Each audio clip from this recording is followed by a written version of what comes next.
Good evening. I'm Senator Tim Scott from the great state of South Carolina. To all of you tuning in and participating in the political process, God bless you. This isn't how I picture tonight, but our country is experiencing something none of us envisioned. From a global pandemic to the deaths of George Floyd and Breonna Taylor, 2020 has tested our nation in ways we haven't seen for decades.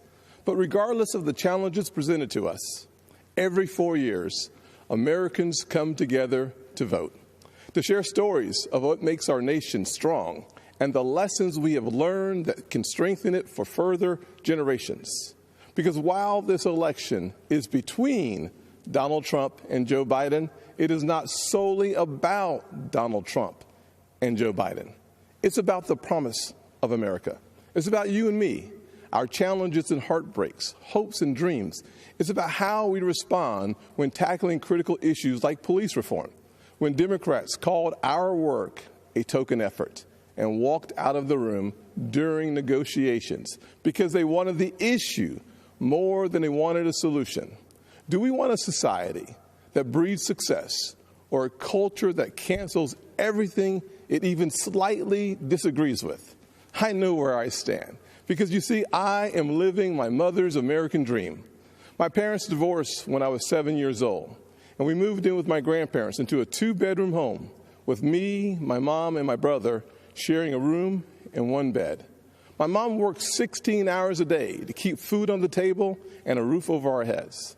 She knew that if we could find the opportunity, bigger things would come. I thought I had to use football to succeed in life, and my focus on academics faded away.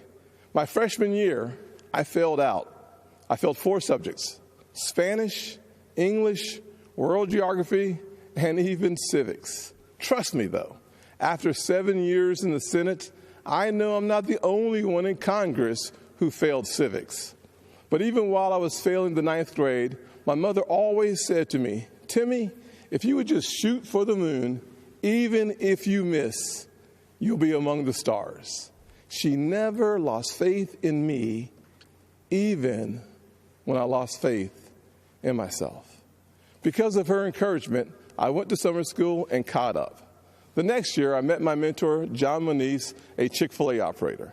John saw something in me that I could not see in myself and started teaching me valuable life lessons. Like having a job would be a good thing, but creating jobs would be even better. That having an income could change my lifestyle, but creating a profit could change my community. He planted the seeds of what would become Opportunity Zones. This initiative that the president and I worked together on is now bringing more than $75 billion of private sector investment into distressed communities. I took those lessons to heart and started putting the pieces of my life back together. I realized a quality education is the closest thing to magic in America. That's why I fight to this day for school choice, to make sure every child in every neighborhood has a quality education. I don't care if it's a public, private, charter, virtual, or a homeschool. When a parent has a choice, their kid has a better chance. And the president has fought alongside me on that. Later in life, I started my own small business. That's why I know it is critical for us to have a tax code that encourages growth. We actually saw revenues to the Treasury increase after we lowered taxes in 2017. Rest assured, the Democrats do not want you to know that. After starting my small business and spending some time in local government, I decided to run for Congress in 2010. The district is based in Charleston, South Carolina, where the Civil War started, against a son of our legendary Senator, Strom Thurmond. You may be asking yourself, how does a poor black kid from a single-parent household run and win in a race crowded with Republicans against a Thurmond? Because of the evolution of the Southern heart. In an overwhelmingly white district, the voters judged me not on the color of my skin, but on the content of my character. We live in a world that only wants you to believe and the bad news, racially, economically, and culturally polarizing news. The truth is, our nation's arc always bends back towards fairness. We are not fully where we want to be, but I thank God Almighty, we are not where we used to be. We are always striving to be better. When we stumble, and we will, we pick ourselves back up and try again.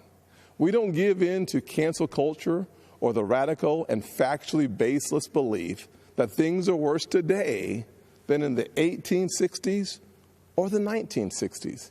We have work to do, but I believe in the goodness of America, the promise that all men and all women are created equal. And if you're watching tonight, I'm betting you do too. Over the past 4 years, we have made tremendous progress towards that promise. President Trump built the most inclusive economy ever. 7 million jobs created pre-COVID-19, and 2/3 of them went to women, African Americans, and Hispanics. The first new major effort to tackle poverty in a generation, opportunity zones.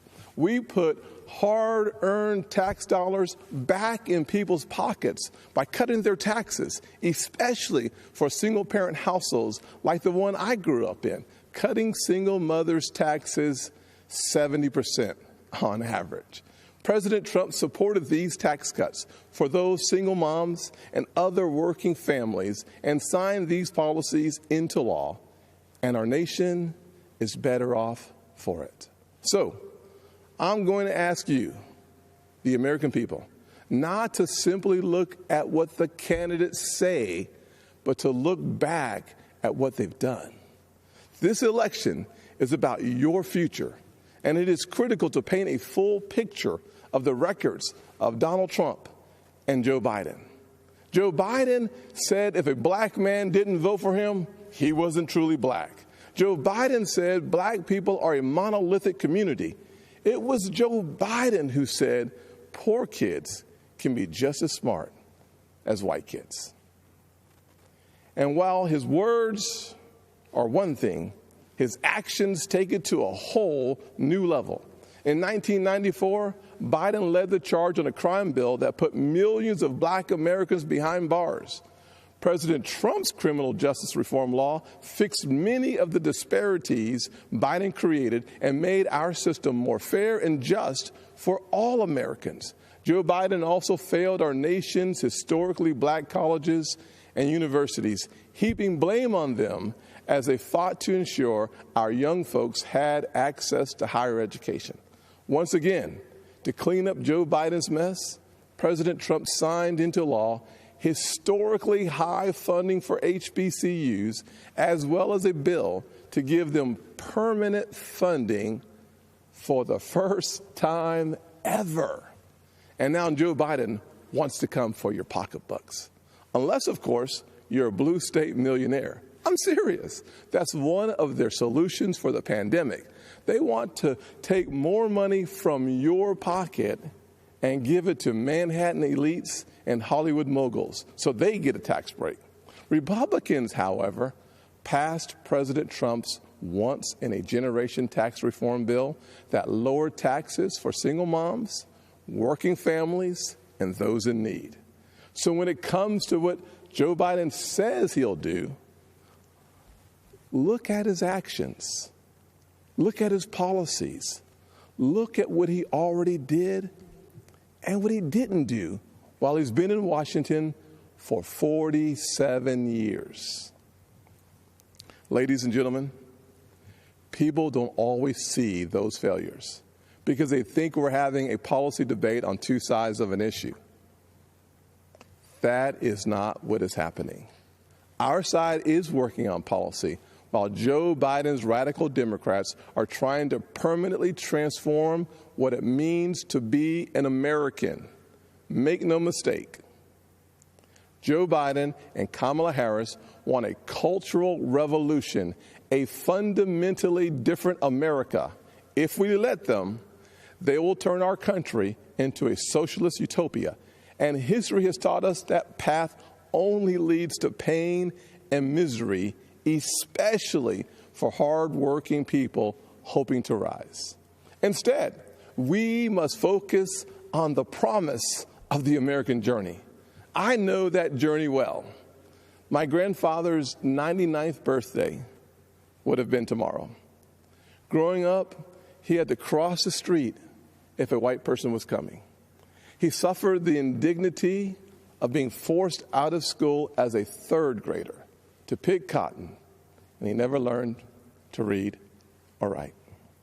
Yet, he lived long enough to see his grandson become the first African American to be elected to both the United States House and the United States Senate in the history of this country. Our family went from cotton to Congress in one lifetime. And that's why I believe the next American century can be better than the last. There are millions of families just like mine all across this nation, full of potential, seeking to live the American dream. And I'm here tonight to tell you that supporting the Republican ticket gives you the best chance of making that dream a reality. God bless you. And Father, please continue blessing the United States of America. God bless.